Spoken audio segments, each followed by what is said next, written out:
Hey everybody, welcome back to History Student Reacts. Today we'll be watching Was Napoleon a Military Tyrant or a Reformer by Kings and Generals. Now we recently watched Kings and Generals, a video how Napoleon subverted the revolution, and I imagine this is a continuation of that. I mean, the question at hand is really about Napoleon's legacy, in particular his political legacy. Was Napoleon a regression from the ideals of the revolution, a return to authoritarian monarchy, or was he a step forward? Did Napoleon embody some of the ideals of the revolution? These are questions that have been debated ever since Napoleon reigned, and we're going to talk more about them today. So I'm excited to get into this one. If you guys enjoy it, please check out the Patreon. It is linked down below, and it will give you access to exclusive reaction content. Anyway, with all of that out of the way, let's jump right into this video.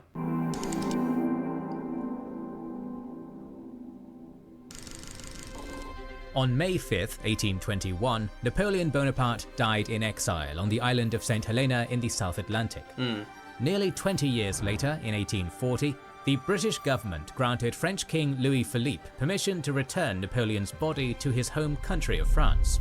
And Louis Philippe himself had been brought to power in another revolution in France, so France was very much keeping that revolutionary tradition alive, and this is one of the reasons why Louis Philippe and many of his successors would return to some of these Napoleonic symbols, return to glorifying Napoleon and his achievements, versus, the immediate successors to Napoleon, the return of the Bourbon monarchy. They had very much tried to move away from that.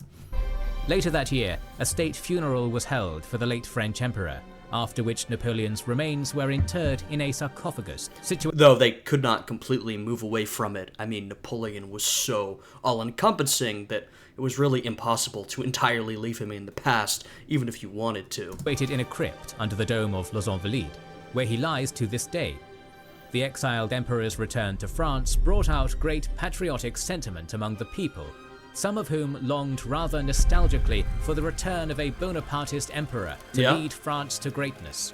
And hey, I mean, they would eventually sort of get their wishes. I mean, they would get the return of a Bonapartist emperor, though maybe he would not lead France to the greatness they so wished. But Napoleon's image and historical legacy has remained a divisive topic among scholars and in popular opinion in the many years after his death.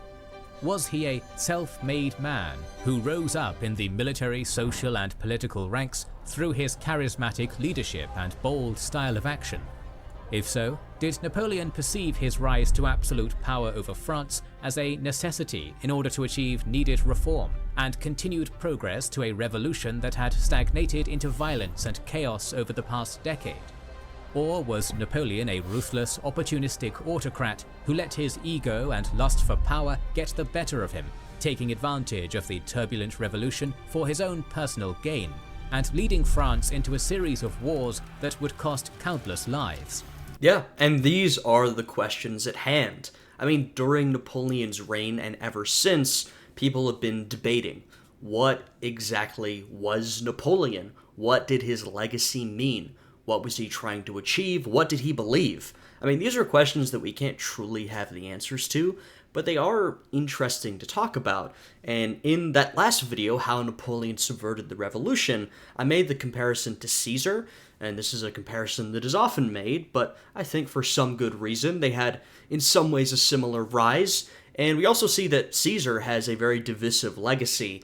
Some of these great figures of history often do have a divisive legacy. Were they great leaders fighting for the people, or were they tyrants only looking out for themselves? I think it's usually a mix. I know that's sort of the fence-sitting historian answer, but I think history is complicated, right? It has a lot of nuance. I think Napoleon was a complicated character, and his legacy is a mix of, some of these reforming elements with a lot of tyranny. Was Napoleon a military tyrant or a reformer? He was both. He really was both. I think in some ways Napoleon did hold principles and did hold some of the ideals of the revolution close to his heart. He did become more moderate or even more conservative over time, but I do think he did still believe in some of those ideas. But I also think Napoleon was a ruthless opportunist. He was a man, in my opinion, really defined by his ambition. That's what pushed him forward. And so you have a mix of these two factors. I tend to think Napoleon was always more focused on ambition and advancing himself. And frankly, I think that led to a lot of war, a lot of death, a lot of destruction, right? But that doesn't mean that Napoleon didn't accomplish great things. Whether those are good or bad, that's left up to whoever is interpreting them, but that doesn't mean that Napoleon didn't accomplish great things or even things that had a positive impact. I mean, he was certainly influential, right? So I think the legacy is very much a mix, and I don't think you're going to get a straightforward answer because that just wouldn't be the truth. In this video, we will be examining the two sides of Napoleon Bonaparte's legacy, Napoleon the Reformer and Napoleon the Tyrant. And also, I think to many, the idea of being a tyrant and a reformer seem dichotomous ideas. They don't fit together, but, there's nothing oppositional about those two ideas. You can be sort of a military tyrant and still be a reformer of a sort, right? If you think about it, I mean, there was this idea going around, particularly in the 18th century, of the enlightened despot, right? A ruler who would rule absolutely.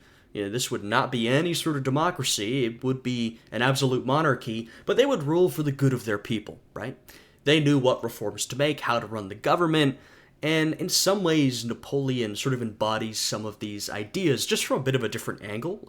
Of course, Napoleon was not a monarch by birth. He crowned himself emperor, which makes him quite unique. And Napoleon was also coming from this eminently democratic French Revolution. And so that sort of adds some complexity into it there. Napoleon liked to use sort of the facade of democracy or even real popular support in order to push his policies forward when in reality he was an autocrat. So this is where you get some of the complications. Some of these ideas, maybe they do go together. Maybe you can be a tyrant and a reformer, but you certainly can't be an autocrat and a democrat, right? Those are oppositional ideas. So, I think it's fascinating. This video is made possible thanks to the generous support of our YouTube members and patrons. Their contributions are the backbone of our work. As a token of our appreciation, our patrons and YouTube members enjoy 2 exclusive videos every week. Currently, they have access to a complete series on Xenophon's Anabasis, the First Punic War, History of Prussia, Italian Unification Wars, Risorgimento, and numerous other fun videos. Risorgimento, now that's an interesting one. Additionally, our Pacific War series is ongoing, and we're excited to announce the release of a new series on the Russo-Japanese War and Albigensian Crusades, and much more, exclusively for our backers. If you want to join this fantastic community, you can find the links in the video description and pinned comment. By becoming a patron or YouTube member, you'll gain access to exclusive videos, early access to all our public content, release schedules, wallpapers, and an invitation to our active Discord server, where we engage in lively discussions. Your support is invaluable, and we sincerely thank you for making our work possible. Good stuff. Napoleon Bonaparte was fortunate to have been born in the time he was. When the French Revolution broke out in 1789, he was 20 years old, in a Europe that was experiencing the twilight and decline of the old dynastic monarchies, save for Great Britain. I guess, but, I mean, frankly, a lot of those old dynastic monarchies would survive another century or so. So I don't know if that framing is exactly accurate, but I will say those old dynastic monarchies were facing challenges that were perhaps bigger than challenges they had faced before, at least challenges from their own populations. And they're right. I mean, Napoleon is born, he's a young man when this revolution begins. And revolution is always a time of great opportunity, right? You can look at most revolutions, and they really bring a lot of exceptional people together because they are such all-encompassing events. Everybody, not everybody, but a lot of people get involved. Some of your best and brightest come together to support or even oppose the revolution. And so the French Revolution gave a lot of people a lot of opportunity, and we talked about this in that last video, but particularly in the military, a lot of people were getting opportunities that they otherwise would not have gotten. During the revolution, or I should say at the beginning of the revolution, the French army, or the army of the Ancien regime, right, the old regime, the leadership, the officer corps, was made up mainly of aristocrats, right? They were given the positions. Before the revolution, advancement to a certain level was mostly blocked to those not from an aristocratic background. But of course, the revolution happens, everything sort of gets flipped on its head. A lot of these aristocrats either excuse themselves from military service because they're not interested, or they're afraid for their own lives, and a lot of them flee the country. And so you need a whole lot more people to fill those leadership positions. And so a lot of ambitious young men step up. Now, Napoleon actually comes from an aristocratic background, but, his family's not particularly important. He's from Corsica. It's not like he had a ton of opportunities before the revolution. He was doing all right. He was doing pretty well for himself. Better than your average Frenchman, of course. But even for him, the revolution opened up a lot of opportunity. He personally claimed he was lucky to have been born into the lower nobility of Corsica, which allowed him easier access into the ranks of the Ancien Regime's exclusive aristocratic officer corps. And when the revolution erupted in 1789, his lower Corsican birth did not hinder his rise through the ranks of the new Republican army and government. His marriage to Parisian social... maybe he's sort of the perfect level of being situated, right? Now, he's the lower aristocracy, so before the revolution, he's part of the aristocracy. He does get some of those opportunities, though maybe not as many as others. But after the revolution, well, he's not part of the upper aristocracy, he's lower, right? So a lot of the suspicion and violence that targeted some of those more prominent aristocrats, Napoleon managed to avoid. So he's sort of positioned right in the middle. Josephine de Beauharnais also gained him access to the moderate royalist faction within Paris, who would greatly assist him in his eventual ascension to power. Regarding the argument that Napoleon was a great reformer and self-made man, Napoleon would leave a lasting legacy throughout Europe through creating legal codexes and forging national identities which still exist to this day. This is true. I mean, we talked about the Napoleonic Code last time, forming the basis of much of modern Europe's legal code. Extremely influential. Napoleon had a similar influence on politics throughout Europe. Also a massive influence on nationalism. Not in the sense that Napoleon sort of purposefully promoted nationalism in other countries, but that in, the French domination of Europe and the French invasion of all these different countries, that ended up sparking a lot of growing nationalism. German nationalism is a great example. I mean, of course, nationalism was frankly in its early stages at this point. It was sort of slowly developing in the late 1700s, at least like modern nationalism as we know it today. Getting confronted with a foreign enemy like the French, that did a lot to bring people together. Germans who might be from a lot of different backgrounds, well, they can all gather together under the title of German to oppose French conquest, right?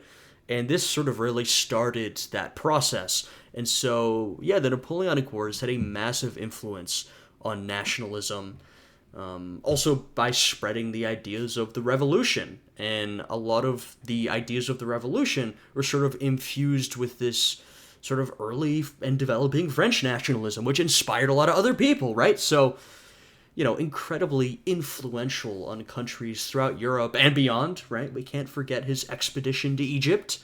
A lot of violence and a lot of reform imposed from above, which sort of leads you to the question, well, is reform really a good thing if it's done against people's wills? If it's imposed, by an authoritarian? Well, I'd say probably not, but that's how it happened, and a lot of this reform did have a big impact down the line, and a lot of these ideas of nationalism and liberalism and the Enlightenment would spread very widely throughout Europe. Even though there was a pushback following the end of the Napoleonic Wars, these ideas would be here to stay. When he became first consul of France after his coup over the Directory in 1799, he found himself running a legislature that was struggling to get by on even the basic necessities of governance. The Constitution of 1799 left much to be desired for ensuring a strong central government. Napoleon immediately set out to reorganize the government's executive branch, known as the Council of State. As first consul, he ensured that he was the most important of the three co-consuls, who in theory were supposed to be working together and sharing equal power over the council. Right. Through his cunning, charismatic ways, he was able to take advantage of the distrust that many of the ministers in the council held for one another. reducing their power and greatly diminishing their role in governance by subdividing the various ministries. Yeah, it's very much a Caesar type thing, where you look at what Napoleon did, and every step of the way you see some positive, right? Napoleon will stabilize France. He will implement more effective governance. France has really been quite chaotic for years now. And even under the Directory, there was sort of some stability brought, but people hated the Directory. It was extremely corrupt. It didn't really do much for the people. The Directory was not a very popular government. And so Napoleon brings a government that is stable, that functions better, all this type of stuff. But just like with Caesar, when he does all these good things, there's always other motivations there, right? He doesn't do any of this selflessly. Every step he takes is to empower himself. And that's where, I was saying you get to the mix, right? We could never truly tell what his motivation was. It's like, was he truly trying to implement better government, or was he just doing it for his own ambition? It's got to be a mix of the two, because every time he does something, you can see, like, okay, this is advancing him. But this might also be good for France and the people of France. It doesn't have to be one thing or the other. Although he mostly kept second-rate politicians in the ministry posts, Napoleon was ably assisted in running the executive by two invaluable statesmen, Charles-Maurice de Talleyrand-Périgord and Joseph Fouché. Yeah, we could talk about both of these guys. Fouché, there's a lot to be said, a lot negative, frankly. And Talleyrand, this guy, we all know Talleyrand, this man was a politician, influential throughout several French regimes. And he's not the most loyal man of all time. From the fact that he had served so many French regimes, you can probably understand that this man was a survivor. He was looking out for himself. When he saw things start to go badly in one regime, he would hop over to the next. And he was great at that. Talleyrand was undeniably extremely talented, but, you could argue he did not always look out for the best interest of the government he was serving. Now, the favorable way to look at him, the way he would present it, is that he was always looking out for the interests of France. And so if a government didn't serve France, well, he'd go to a new government. But I think the more realistic way to view it is that he was looking out for himself. Minister of Foreign Affairs and Minister of Police, respectively. The legislative branch of the Republic was in an even worse state than the executive when Napoleon took the office of First Consul. Through the 1799 Constitution, the legislature was divided into three assemblies. There was a 60-man Senate, tasked with upholding the Constitution and the laws of France. This body was filled with loyal followers and lackeys of Napoleon. Then there was the 100-seat Tribunate, which prepared new laws and legislations on the suggestions of the Council of State.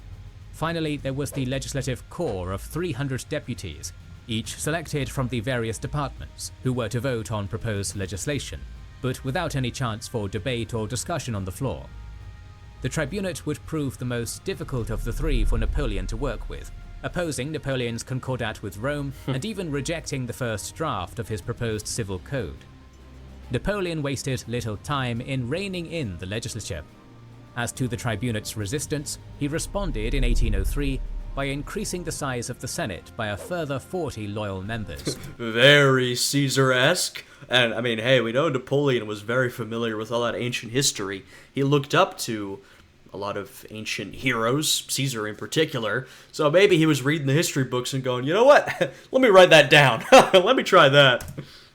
He halved the sizes of both the Tribunate and the Legislative Corps and declared that he alone would have the power to appoint the two presidents of the assemblies. The Tribunate was abolished entirely within 4 years.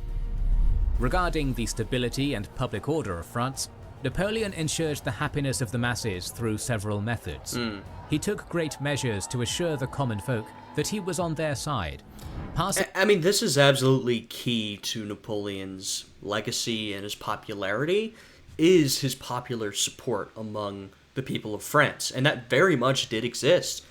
He was beloved by the people, and when you look at the downfall of Napoleon, that popular support plays a big role, and, I think a lot of that is attached to his ambition because, Napoleon frankly could not help himself but try and conquer Europe. He had to do it.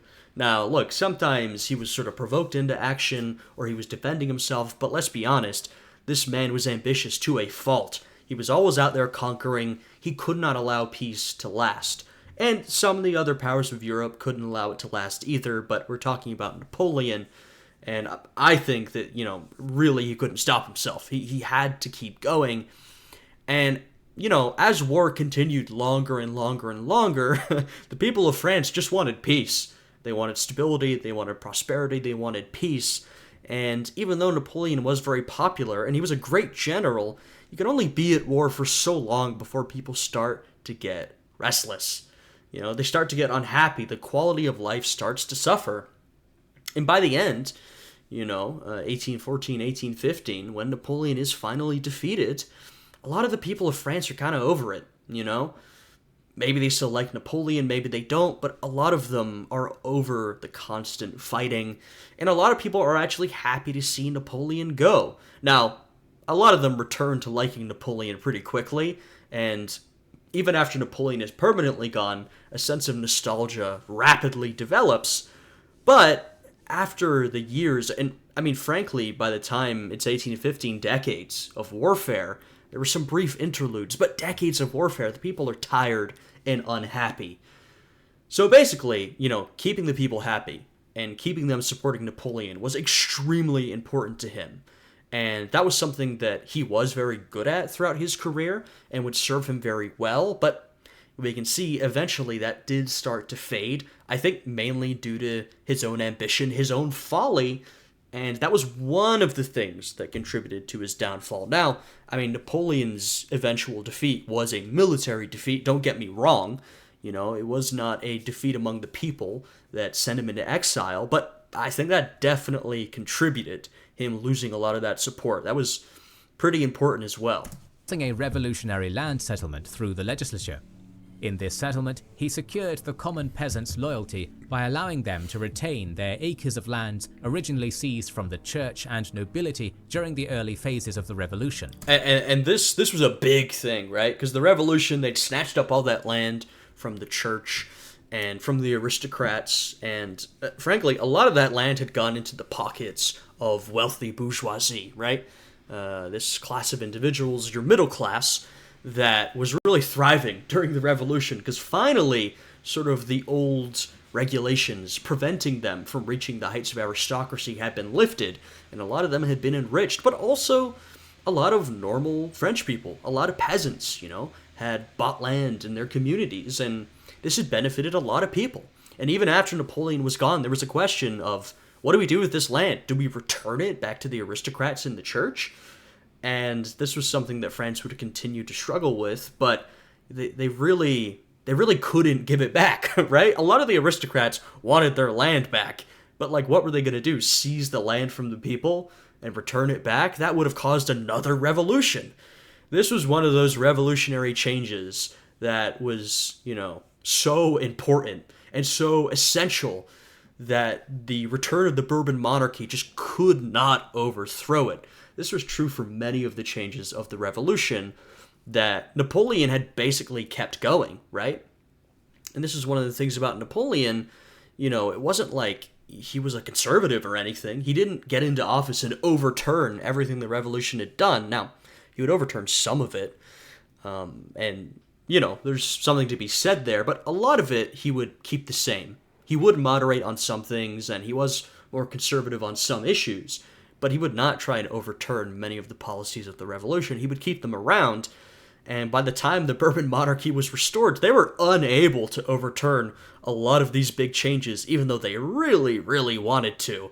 And it just made them more and more unpopular the more they tried to go against the sort of old revolutionary policy, which, in many ways led to that revolution that put Louis Philippe on the throne that I mentioned earlier.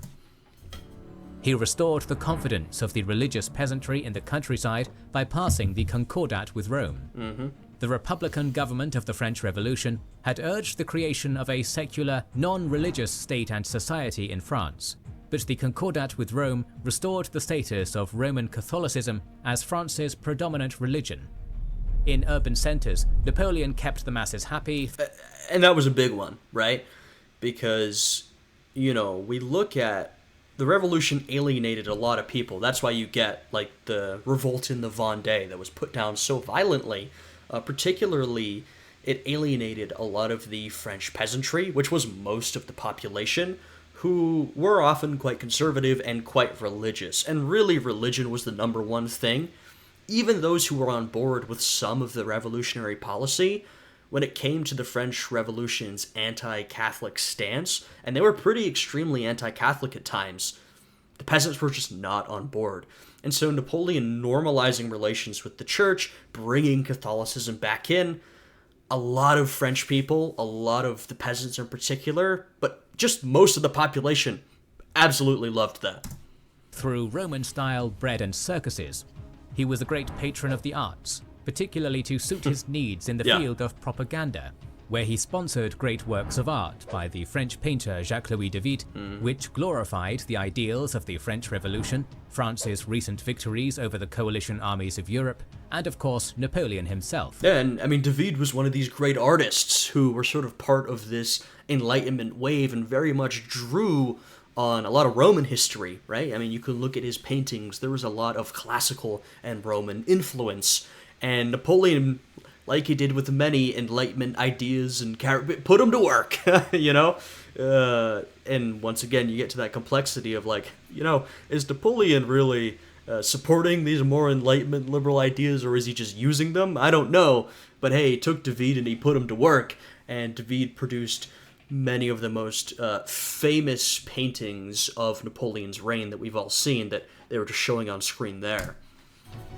Through his campaigns in Italy and Egypt, Napoleon pleased the people by adding to France's growing treasures in art and cultural collection. Yep. Priceless pieces of Renaissance art and ancient riches were looted from cities in Italy and tombs in Egypt, and brought back to France to be displayed at the Louvre, Paris's newly repurposed public museum. Yeah, they stacked the Louvre with very impressive art and artifacts.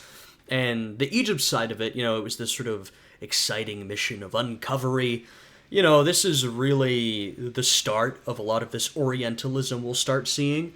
There had been a lot of interest in classical history, basically ancient Greece and Rome during the 18th century. And some of that interest by the end of the century had begun to turn to Egypt.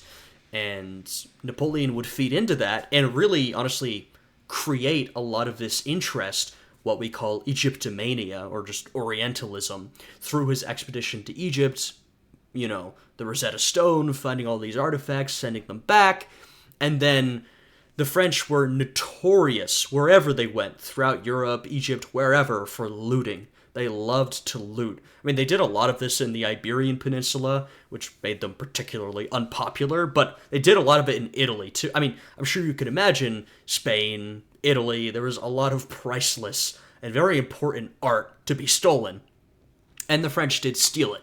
I always think it's funny, one of the justifications they used was, we go to Italy, and you say we steal, but what we're really doing is we're taking art from private collections, and we are taking it to the Louvre, where it can be displayed to the public for free. Isn't that beautiful? Isn't that such an Enlightenment way of doing things? And it's like, well, you could frame it that way, but no, you're stealing art. And if you're a, peasant from an Italian town, and, a famous painting or something has been stolen, even if you didn't have access to it before, it was part of like a private aristocratic collection, you don't feel great about that. People were not very happy when they felt that, the stuff that belonged to them, to their culture, had been taken. So the French do this a lot in this time period. Frankly, like any sort of conquering empire, they use ideology to justify what they're doing, and they use this sort of liberal Enlightenment ideology that was really coming to a head at the time. But in reality, what they're doing is justifying a lot of conquest and theft and looting. For public works and infrastructure, Napoleon sponsored massive architectural projects in Paris that glorified his reign and the French Empire, such as the Arc de Triomphe and several new bridges over the Seine, each named for his great military victories. Napoleon also openly encouraged popular welfare, so long as it didn't conflict with current government policies and interests. Through his propaganda efforts, public and cultural works, and legislative measures that, on paper at least, supported the common people of France, he gained the support and loyalty of the masses for his many wars and campaigns. He would maintain the common people's full cooperation until the conscription measures in the later phases of Napoleon's reign deteriorated this relationship. That's exactly what I was saying earlier.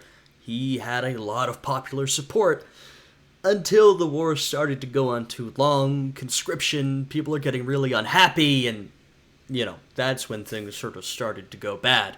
And, interestingly, and we might get into this sort of more in the rest of this video, but Napoleon, or sort of Bonapartism, which is what his ideology or style of government would come to be called, would set the standard for many of these types of rulers in the future. This style of sort of popular autocracy, where, like I said, in some ways this is sort of related to the older idea of an enlightened despot, or maybe the even older idea of sort of a philosopher king. These are sort of similar ideas that have just been done differently over time. But the idea of this popular autocrat, you are an autocrat. You have absolute power. You do what you want.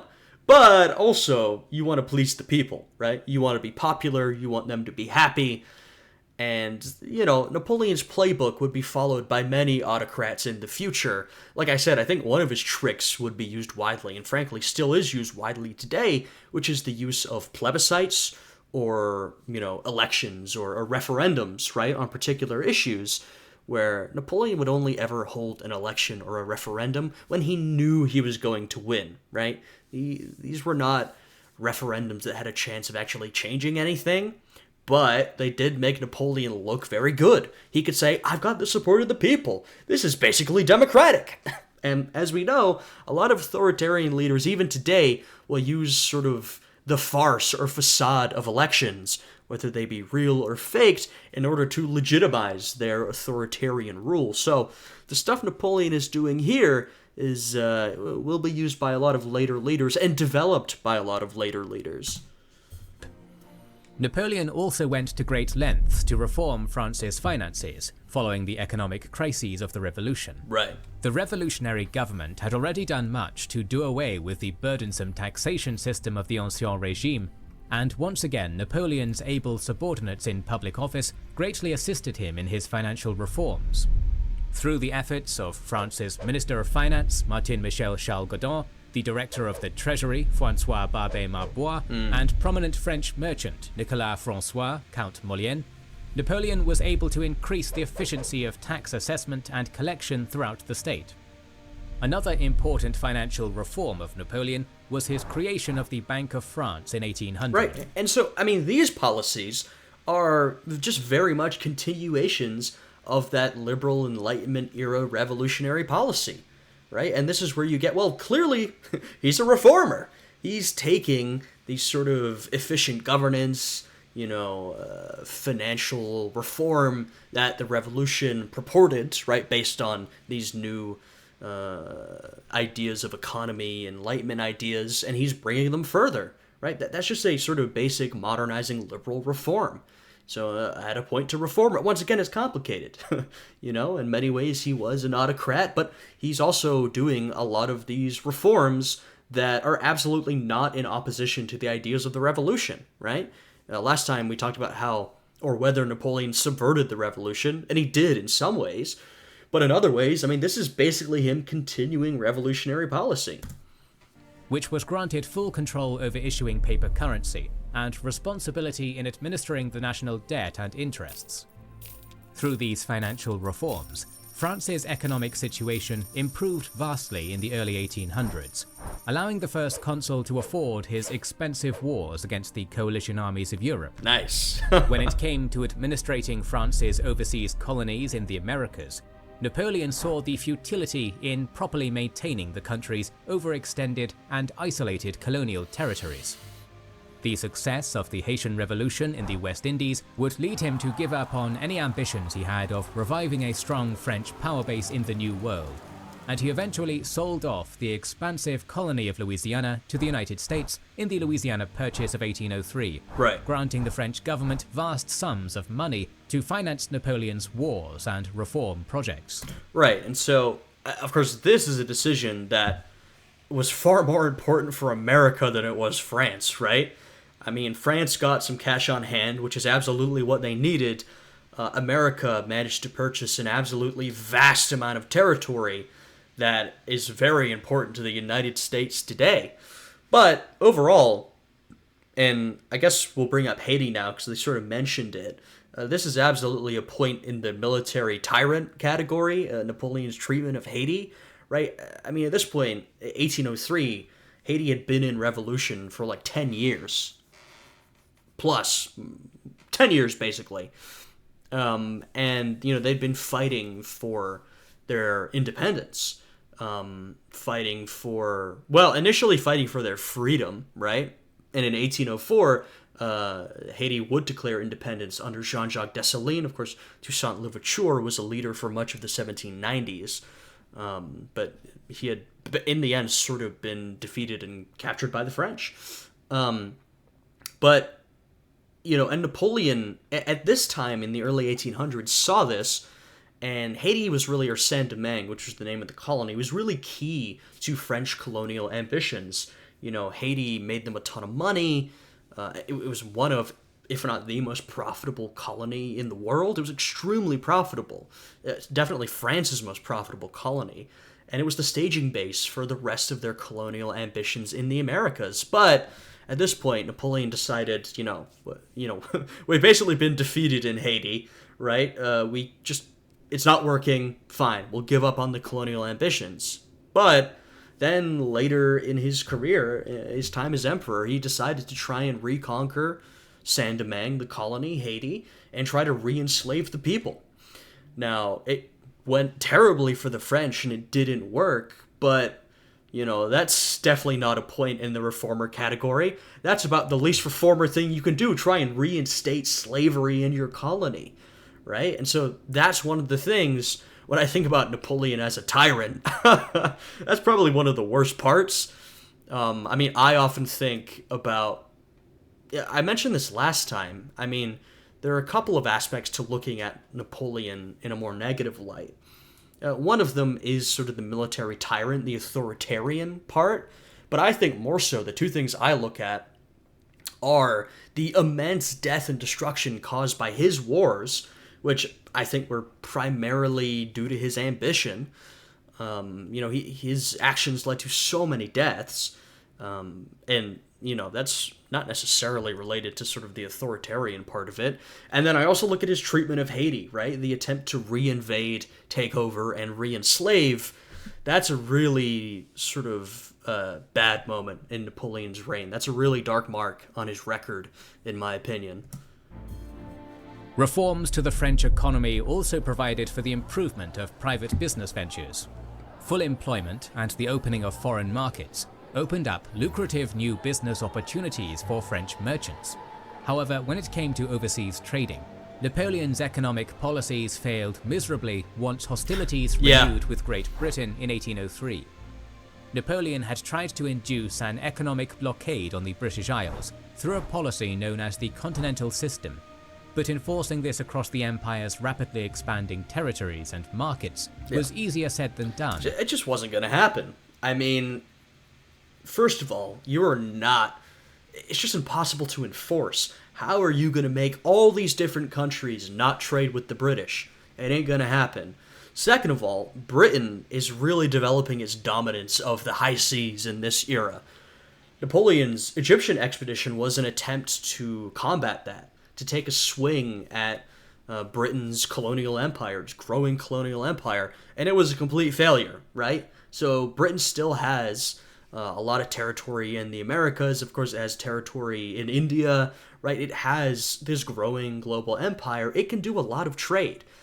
And of course, this led to a lot of conflict over the Atlantic Ocean, and we saw America's quote-unquote quasi-war, which was an undeclared sort of naval war with France in the 1790s. And then, of course, later we see the War of 1812, breaking out between America and Britain, and all of this is sort of over free shipping, shipping with Britain and France, and this causes a lot of issues, frankly, for all of the countries involved, but a lot of issues for France because the continental system, it just doesn't work.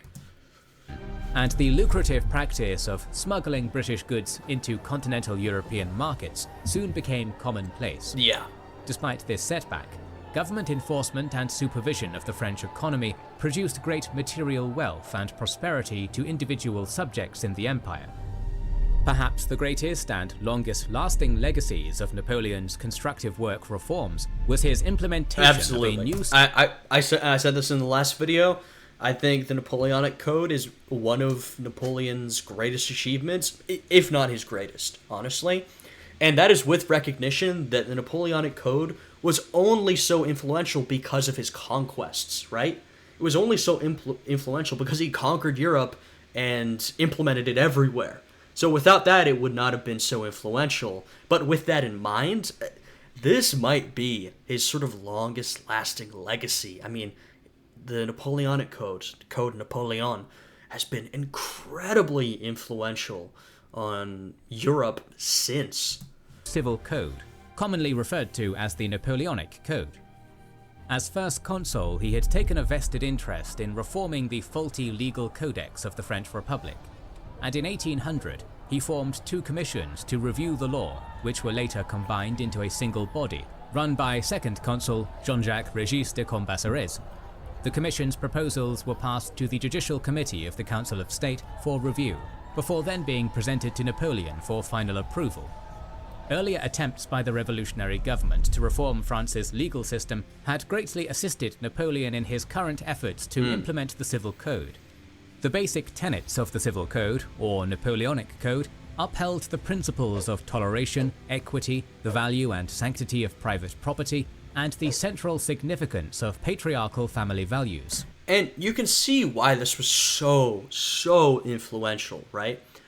For a couple of reasons, right? If you think about the state of European law at that point, I'm speaking broadly, there are exceptions, but broadly across the continent, because this is where it was most influential, European law was often quite a mess. It was still, by the early 1800s, this sort of mix of different feudal authority and different laws and, who was in charge here and who was in charge here. It was quite unclear. I mean, you can just look at France before the revolution.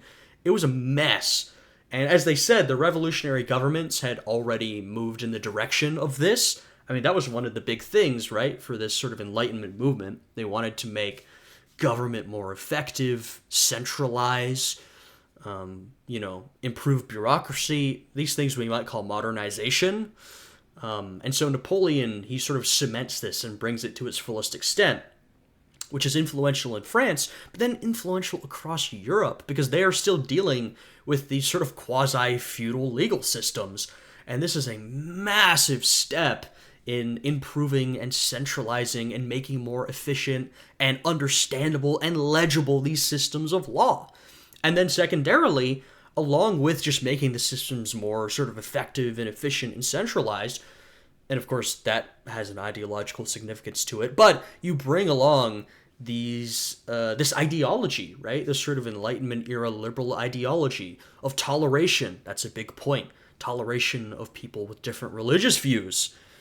Now, that is certainly growing in popularity at this point, but when you look at Europe in sort of the 1790s, 1800, you can still look around at a lot of countries, and most of those countries, if they're Catholic countries, they're going to have a lot of regulations and restrictions on Protestants, and the opposite is also true, and every European country is going to have incredible restriction and persecution of their Jewish populations.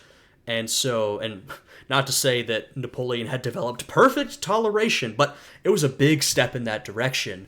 And, these ideas of equity and the value of and sanctity of private property, I mean, that's a big move in the direction of sort of liberal capitalism, right? I mean, the patriarchal family values is a little more traditional. And that shows you that, Napoleon was not a complete revolutionary radical, right? He held some more traditional and conservative ideas. Frankly, as did many of the revolutionaries. I mean, when we look at the French revolutionaries, most of those guys were not like feminists or anything. A lot of them held pretty traditional sort of family values, as did Napoleon. But you're bringing these sort of Enlightenment era liberal ideas that would be so influential to the rest of Europe through this legal code. I mean, you can just see why it's so influential. Napoleon's civil code was publicized between 1802 and 1804, with further additions for commercial, criminal, and penal codes adopted in 1807, 1808, and 1810. Napoleon's efforts to reform the legal codex of France had a lasting legacy on not just Europe, but legal systems everywhere, and elements of the Napoleonic Code are still in place in countries formerly controlled by the Empire, such as France, Belgium, the Netherlands. Well, yeah, because, first of all, some countries might have adopted it, but also, as we know, Europe would sort of go on to dominate the globe through their colonial empires, and so if you say, at this point, something impacted Europe, it probably impacted the rest of the world that Europe would go on to conquer, right? Italy, and regions of Germany. Through the examination of Napoleon Bonaparte's public, government, and legal reforms as First Consul and Emperor, it is clear to see that there were many positive aspects to Napoleon's reign. Yeah, and I mean, we've absolutely been talking about this morally, and I talked about it, the moral part of it last time, but even take the moral question out of it, because, I mean, at least when we're doing, like, serious or academic history, often it's not about morality. At least it's not to me. Sometimes it is, but that's not the most interesting question. But, the question is still interesting without looking at whether it's good or bad. I mean, those are incredibly subjective terms, but you can look at the influence Napoleon had, right? The influence he had with his reforms, how he was drawing on these sort of Enlightenment ideas, but then also how he drew on some more traditional or conservative ideas, and how he used autocracy to achieve these things. I just think, of course, we've talked about the morals, but even without the morals, I think it's a very interesting mix, and shows you the complexity of Napoleon as a ruler, and the complexity of his legacy, in my opinion at least. However, his rule did not come without drawbacks and scrutiny.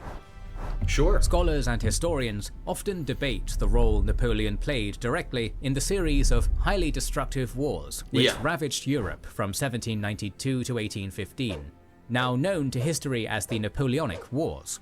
He was no pacifist and was certainly fond of war and conquest. According to Napoleonic historian David G. Chandler, during the 23-odd years of his active career, he fought no less than 60 battles. Between March 1804 and April 1815, it is estimated that around 2 million native-born Frenchmen saw active service in his many armies over the years. Total casualty estimates from the Napoleonic Wars change frequently and will probably never be fully known. But anywhere from as low as 450,000 to as high as 1,750,000 French and French allied troops were casualties of the war in this 11-year time span. Napoleon's... and we're talking about French and French allied troops, but it was an incredible amount of death and destruction overall. And we can see how much it impacted sort of the whole continent when we look at the Congress of Vienna, the post-war...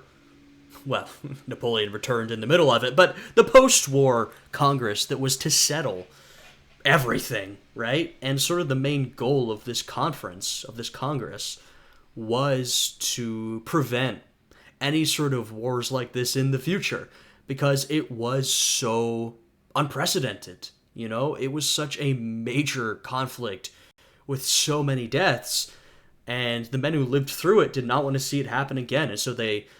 developed the concert of Europe and this system of balance of power, and they would keep having all these congresses and conferences so that people could, diplomatically solve issues instead of militarily solving them. And, they didn't achieve their goal of preventing conflict, or eventually, of course, conflict of this scale and much larger scale would happen again, but I do think they made a big impact in at least drawing people more towards diplomatic solutions before they reached for their guns, at least for a couple of years, a couple of decades, following the fall of Napoleon. Now, we, in the middle of the 1800s, will see the Crimean War and etc., etc. Great power wars will return in, not too long a time. But I do think it had a big impact, and you could see that in the Congress of Vienna and the rhetoric of the time. And like they said, it's a complicated question, assigning responsibility for all of this. That's an impossible question. And of course, it's not all on Napoleon, right? A lot of the monarchies throughout Europe, the countries of Europe, did not want to accept Napoleon's rule, just as they didn't want to accept the French Republic, and they wanted to stay in constant warfare with him. But I think Napoleon's ambition drove him to more and more warfare, and it sort of became untenable. I mean, he invaded Russia, right? I think that's a decision that can be primarily placed on him. And so, in my opinion, a lot of that death and destruction is the result of Napoleon's own decisions, with all context in consideration, and I think ultimately that would end up being his downfall. So I think a good chunk of that responsibility can be placed on Napoleon, and I think, like I said, that's one of the things that would really harm him in the end. I mean, it's one of the things that let him achieve these great things, right? The spreading of the Napoleonic Code happened due to French conquest. But I think the longer that conquest continued and the bigger it got, the more risks Napoleon was confronted with, and eventually those risks would become too great, and he would be defeated, and he'd lose his position. His actual degree of responsibility for the wars which bear his name are also highly debatable. Yeah. Besides his invasions of Portugal, Spain, and Russia, he was typically the defender, warding off invasions of his own. But, I mean, and complicated, but Russia and Spain, those are probably two of the worst. I mean, those were terrible mistakes in the end. The invasion of Spain led to years worth of fighting that would constantly drain France of supplies and men. So that was a terrible decision, and the invasion of Russia was one of the big contributors to Napoleon's downfall, right? So that was also a disaster. So, it's like often he was on the defense. Like I said, the monarchies of Europe were not super thrilled about Napoleon, but some of the decisions he made in terms of going to war were terrible decisions. Empire by the Even if, I'm not saying there was no reason, right? Of course there were reasons he did all these things. You can explain them, but they did not work out. Coalition armies.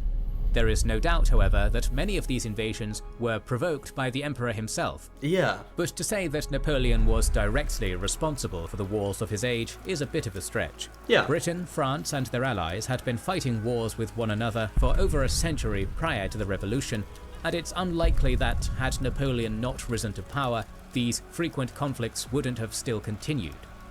Yeah, I mean, I think that's true, right? I think Napoleon bears a chunk of responsibility, but I think it's way more complicated than that. I do think, and this is kind of ahistorical, but just to explain how I view it, I think if you present yourself with a counterfactual, and you imagine, okay, what if Napoleon had been far less of a warmonger?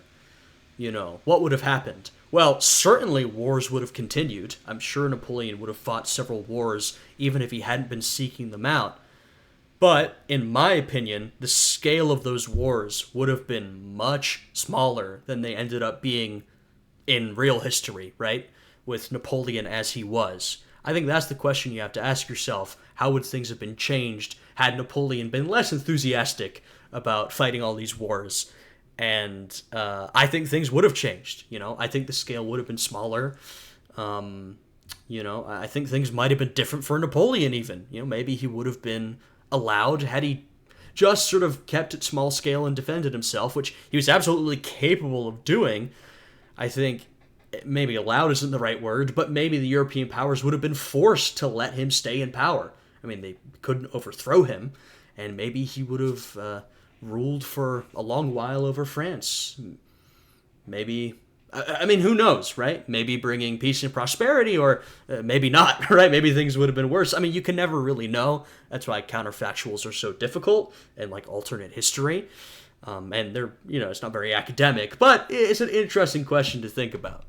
In terms of domestic affairs, Napoleon displayed tyrannical rule by overseeing a propaganda machine that glorified the French Empire and its emperor. He was great at that. Besides the previously mentioned propaganda art he sponsored, Napoleon's imperial government directly administered public education, which encouraged mathematics and science, but also banned most, if not all, liberal arts and forbade the teaching of modern history. Instead, the imperial public education system taught nationalistic propaganda about the period of Charlemagne and his... And hey, this is some advanced stuff, sort of nationalistic, centralized government-administered history. This will become very common in the years since Napoleon, but the French are really innovating with this because, education up through the 1700s had often not been administered by the state, and in some places it would continue not to be administered by the state. Or at least, even if the state wasn't involved with education, it was with a rather light touch, or maybe with some very basic primary education. Education was often provided by the church. I mean, if you look across Europe in the 1700s, the church or religious institutions are the main provider of education for most people. There were exceptions, and there were like elite academies and universities and such, but for most people, they were being educated by the church or even just your local priest. So this, though, I'd certainly say a propagandized version of education like this is not a good thing. It's certainly the French bringing a new innovation to the table that many people would follow. But, this is sort of an extension of Napoleon as well. That man, as they said, he was great at propaganda. One of his biggest skills was how he was able to spin any scenario to make him look as good as possible. This was a skill he had from his earliest days. He would absolutely use it to rise in terms of popularity and rise through the military and politics. And we can see his education system was, very much designed to be propagandistic as well. His Carolingian Empire that Napoleon sought to emulate in France. It's important to note that when Napoleon crowned himself emperor in 1804, he essentially turned his back on many of the ideals of the revolution he had fought for, and restored much of the autocratic rule he had fought against. This is true. I mean, this is also true. Now, once again, it's always complicated, but this was definitely a blow to the sort of revolutionary ideals, in that Napoleon, he didn't bring back the Bourbon monarchy, but he brought back monarchy of a sort, and he brought back a lot of the familiar trappings of monarchy that had once accompanied the Bourbon monarchy, just repackaged in a Napoleonic emperor-type way, and many people were upset by this. A lot of former revolutionaries, a lot of liberals, they didn't like this sort of thing. I mean, if you can think of the example of someone like Simón Bolívar. I know that's sort of an out-of-nowhere example, right? He is, the famous Latin American revolutionary who would win the independence of so many of the countries of South America. And, he was someone who had looked up to Napoleon in his earlier days, but was disgusted by Napoleon seizing power and crowning himself emperor. He and many people felt it was a total betrayal of the revolutionary ideals that Napoleon had purported to champion. And I think that is true, right? I mean, you can, ride the line as much as you want, but crowning yourself emperor, that is definitely a betrayal of the revolution. Like I said, in other ways, he did continue with revolutionary policy, but this was definitely a big step back and a big step towards sort of traditional conservatism in many ways, right? This style of government. Now, of course, ironically, Simón Bolívar would dip his toes in authoritarianism throughout his life, though, I mean, he never got nearly as extreme as Napoleon did. But, a lot of great revolutionary-type leaders will eventually turn to autocracy. But anyway, Napoleon more than most, I will say. When it comes to his tyranny in regards to foreign affairs, Napoleon's conquests and campaigns speak for themselves. His motivations to conquer vast amounts of territory in Germany, Iberia, and Russia were usually driven by his ego and lust for power. Yeah, absolutely. And when I talk about Napoleon's ambition, that's exactly what I mean. When I look at his conquests, and frankly a lot of his achievements, I see a man not exclusively, but primarily motivated by ambition. That's what I see, right? That's just my opinion.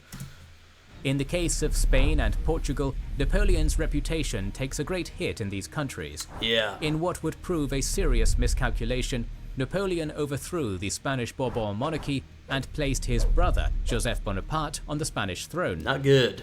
Napoleon had looked down on Spain and her people as backwards, overly spiritual, and practically run by the Roman Catholic Church. His efforts to modernize Spain and Portugal were greatly opposed by the Spanish and Portuguese people. Right, and so this is where you get to the question that I asked earlier. Napoleon is bringing all these reforms, but if you bring your reforms through the barrel of a gun, is that even good anymore? And that's a sort of simple way to phrase it. It's a very moral way to phrase it, but I think that, from my perspective, the answer is no. If the people want your reforms, that's great. But if you force them, then I don't think that's good at all. And, I guess Spain is sort of a more obvious example, but, and this isn't actually Napoleon, this is, the French Republic, but this is sort of in the ethos of the French Empire at the time. I think another interesting example is the Helvetic Republic, right? Switzerland, where, Switzerland already had a form of very sort of decentralized democracy. They had all these different cantons that would run themselves democratically. Now, their democracy, much like a lot of these long-running European democracies at the time, was more of an oligarchy. But, they had some semblance of rule by the people. And so you might say, well, yeah, I guess France didn't need to invade. They already had the liberal democratic ideals. No, France still invaded because they said, they didn't say this, but the way I interpret it is, yeah, you might have democracy and some of these Enlightenment ideals, but you need to do them our way, right? So we're going to force that on you. That seems not necessarily great, in my opinion, right? So I think that's sort of the thing we're dealing with here. And like I said, I think this is true of a lot of sort of conquering dominant empires. They try to justify their conquest through ideology. I'm bringing enlightenment, I'm bringing reform, I'm bringing democracy, we're bringing freedom. But, all they're actually doing is providing ideology to justify what are conquest driven by ambition or resources or whatever, right? Whom they saw as occupiers rather than liberators. Spanish resistance against Bonaparte's rule was violently suppressed in the Dos de Mayo uprising of May 2nd, 1808. Ultimately, it would take the aid of the British and 5 years of bloody campaigning in the Peninsular War before the French were driven out and the Bourbon monarchy restored. The war in Spain had been a costly blunder for Napoleon's empire, in both lives and expenses. By taking a closer look at Napoleon's role in the bloody conflicts that ravaged Europe from 1800 to 1815, it is clear to see his role as tyrant and dictator come out, and portray him as the ogre that coalition propaganda made him out to be. Opinion, both public and scholarly, on Napoleon's historical legacy is like a pendulum throughout the generations, constantly swinging in one direction or This is very true. At different times, you see opinions on Napoleon differ, and depending on who you ask, right? Exact same thing with Caesar, right? I find that interesting as well. When you look at the 18th century, like I said, people of that era were very interested in classical Roman history, and of course Caesar is a figure of great importance. To some people, they loved Caesar. Caesar was a great figure of Roman history. He was a great conqueror. He was very impressive. Maybe they saw him as sort of a populist, a man of the people. To some people, Caesar was an absolute villain. He was a tyrant. Brutus was the hero. Many figures of the Enlightenment, they disliked Caesar. They saw him as a tyrant, an authoritarian, everything they were fighting against. So, over time, opinions can change. And at the same time, depending on what group or what individual you talk to, you're going to get very different perspectives on the same individual, at least if you're talking about an individual as divisive as Caesar or Napoleon Bonaparte. Another.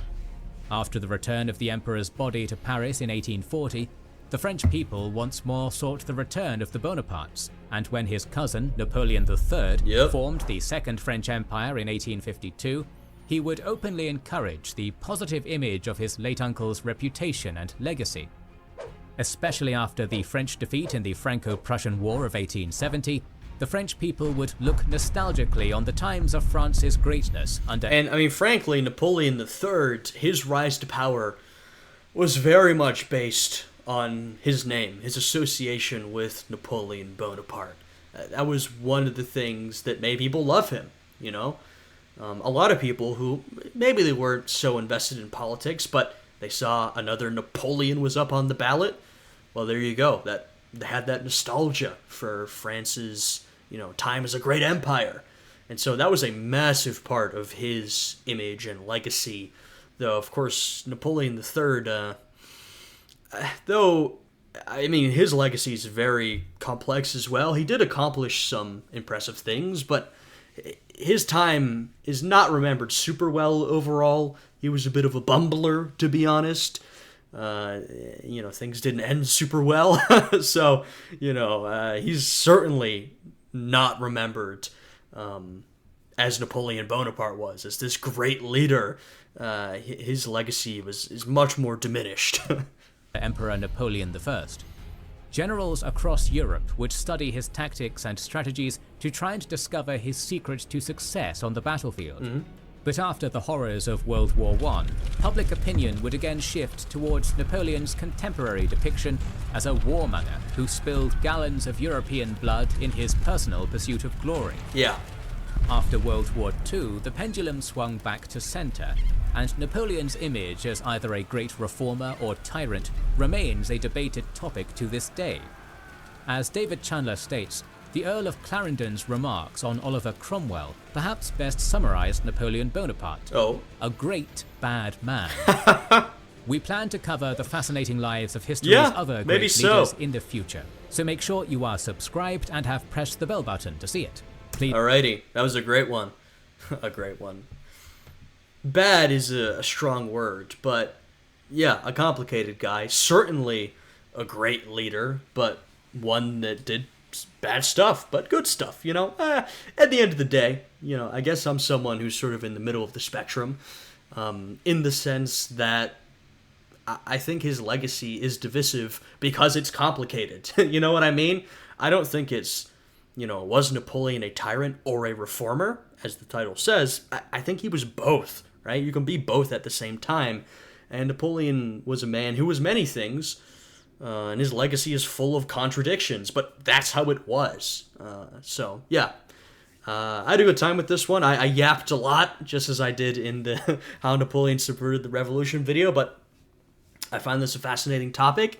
I've also been thinking about it a lot lately with, all the Napoleon content we've been doing, and the Napoleon movie in particular really made me think about, all right, how do we portray Napoleon? How do we remember his legacy? How should he be depicted? How is he depicted? So I've been thinking a lot about his legacy in the recent months, so I guess I had a lot to say. I had a good time with this one. I hope you guys did. If you did, please leave a like, subscribe, all that good stuff. I hope you guys are having a good day today, and I'll see you all again next time. Goodbye.